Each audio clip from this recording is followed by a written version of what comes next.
दोस्तों नमस्कार, मैं सौरभ गोस्वामी। आज हमारे साथ युवा मोर्चा के प्रदेश उपाध्यक्ष रोहित मिश्रा जी हैं। ललितपुर में उनका आगमन हुआ है और आइए उनसे जानते हैं किस उद्देश्य के साथ उनका आगमन हुआ है। सर, क्या आगमन, आप यहाँ पर आए हैं, क्या उद्देश्य था? भारतीय जनता युवा मोर्चा लगातार युवाओं को अपनी तरफ आकर्षित करने के लिए या ये कहें कि उनको संगठन में विस्तार देने की योजना कर रही है। उसी के निमित्त प्रदेश कार्यालय के आह्वान पर अब मेरा ललितपुर का प्रवास हुआ है।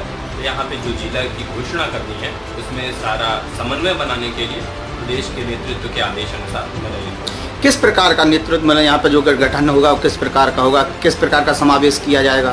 जो भी कार्यकर्ता काम करना चाहते हैं, वो युवा जो राजनीति के माध्यम से आके समाज की सेवा करना चाहते हैं, उन सबको हम भारतीय जनता युवा मोर्चा से जोड़ रहे हैं। जो सरकार की नीतियों को, सरकार में होने वाले कार्यों को जनता तक लेकर जाए, इसमें कुछ चीज़ों का ध्यान दिया जाएगा। भौगोलिक पृष्ठभूमि क्या है, लोगों को हर वर्ग का प्रतिनिधित्व मिल रहा है नहीं, इन सब विषयों को लेके आज ललितपुर आना हुआ है। जातिगत समीकरण बनाने में बड़ी दिक्कत होती है। आप ब्राह्मण हैं, आए हैं उत्तर प्रदेश में, चर्चा है बीएसपी और सपा लगातार आवाज़ उठा रही है कि ब्राह्मणों के साथ अत्याचार हो रहे हैं, तो किस प्रकार से आप ब्राह्मणों की मदद कर सकते हैं? केवल ब्राह्मणों की मदद मैं नहीं कह पाऊंगा कि केवल ब्राह्मणों की मदद करनी है। हमारा तो नारा ही है कि सबका साथ सबका विकास। ये कौन लोग कह रहे हैं कि ब्राह्मणों की मदद करते हैं? जो पहले नारा दिया करते थे कि तिलक तराजू और तलवार इनको मारो जूते चार, जिनके चीफ मिनिस्टर ये कहा करते थे कि किसी तरह ब्राह्मणों की मदद न की जाए, जो ब्राह्मणों के पैरोकार हो गए। तो हर समाज को, हर समुदाय को भारतीय जनता पार्टी द्वारा पूरा प्रश्रय दिया जा रहा है, उनको बढ़ाया जा रहा है और ब्राह्मण भी उसमें है। तो इसमें मुझे कोई गुरेज नहीं है। मैं ब्राह्मण हूँ तो मैं बड़ा दहाड़ के ये कहता हूँ कि हाँ, मैं ब्राह्मण कुल में पैदा हुआ, तो उतना ही गौरव मुझे क्षत्रिय होने पे होता, उतना ही गौरव मुझे हरिजन होने पे होता। तो इसमें कोई दिक्कत नहीं है मुझे। ऐसा लग रहा है कि दाल में कुछ काला है, चाहे बीएसपी हो, चाहे सपा, एकाएक पूरा सा माहौल बदल गया है और परशुराम के नारे लगने लगे। सपा तो परशुराम की मूर्ति लगवा रही है, सपा पे कुछ बोलेंगे? मैं बता तो रहा हूँ कि इनके चीफ मिनिस्टर ने ये कहा था।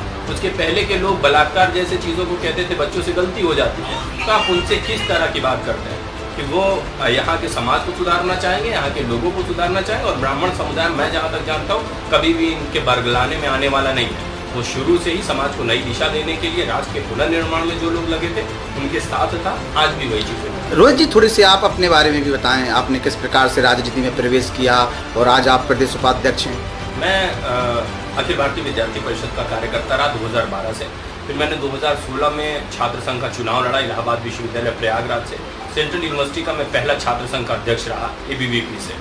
उसके बाद राष्ट्रीय मंत्री रहा विद्यार्थी परिषद में, राष्ट्रीय सह संयोजक रहा अखिल भारतीय विद्यार्थी परिषद सारे केंद्रीय विश्वविद्यालयों का।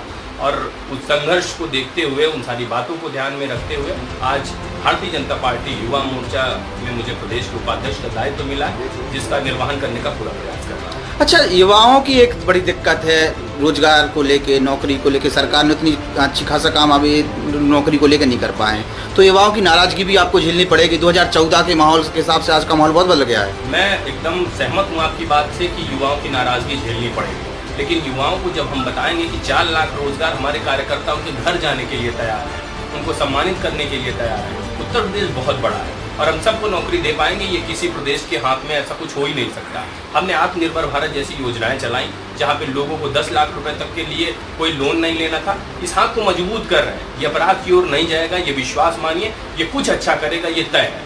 और एक जो दूसरा हाथ का पंजा लोग दिखाते थे, उसे मुट्ठी बनाकर खत्म कर दिया भारतीय जनता पार्टी के लोगों ने। तो अब इनको कोई मामला नहीं मिल रहा, तो ये नए नए प्रोपोगंडा करते हैं कि हम युवा नाराज है, युवा परेशान है। हम ये कहते हैं कि 4 लाख रोजगार हमने दिए, वो कम हो सकते हैं, हम इसे बढ़ाएंगे, लेकिन जो रोजगार दिए उसमें कोई भाई भतीजावाद नहीं हुआ, उसमें पैसे नहीं चले, उसमें एक जाति के लोग नहीं हुए, ये तय है।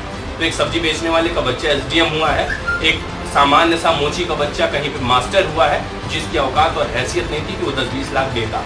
तो हमने उन लोगों के लिए काम किया और हमारी सरकार निरंतर इस पे काम आगे भी करती है। कोरोना की नाराजगी, क्योंकि ऐसा लगता है कि सरकार मैनेजमेंट सही तरीके से कर नहीं पाई, कई लोग मरे हैं। जी, मरे हैं, हर परिवार में लोग मरे होंगे, मैं बिल्कुल आपकी बात से सहमत हूँ। लेकिन कोई भी सरकार होती, मैं पूरी जिम्मेदारी के साथ कह सकता हूँ कि वो एक दिन में उतने ऑक्सीजन सिलेंडर नहीं बना पाएंगे।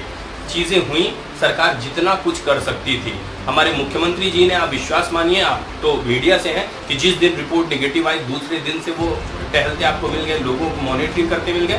पूरी जिम्मेदारी के साथ कह रहा हूँ, दूसरा कोई प्रदेश, दूसरा कोई मुख्यमंत्री बता दीजिएगा जो इस तरह करता मिल जाए आपको। कोविड के बाद, तुरंत बाद दूसरे दिन।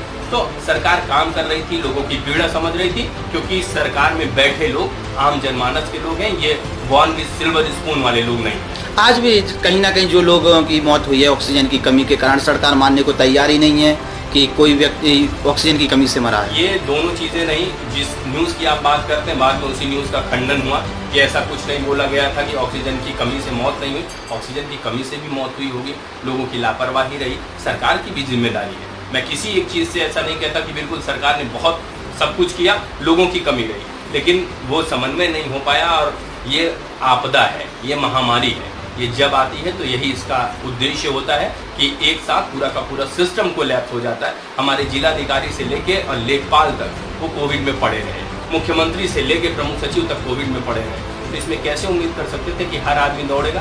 सरकार ने काम किया है, लोगों ने भी अपनी जिम्मेदारी निभाई है, किसी को भूखे पेट नहीं रहने दिया है, तो समाज ने भी अपना पूरा उत्तरदायित्व का निर्वहन किया। 2022 किस तरीके से आप देख रहे हैं? 2022 आदरणीय सुनील बंसल जी, हमारे प्रदेश अध्यक्ष प्रांशु जी और स्वतंत्र देव जी के साथ साथ योगी जी को नीतियों को लेकर आगे बढ़ते हुए, मोदी जी का वो जो संकल्प है और हमारे प्रदेश अध्यक्ष जी ने एक नारा दे दिया है कि अब की बार 350 पार। आपको विश्वास दिलाता हूँ कि वो इंटरव्यू ज़्यादा से ज़्यादा 6-7 महीने बाद होगा कि हम 350 पार रहेंगे। बहुत बहुत धन्यवाद आपका। बहुत बहुत आभार।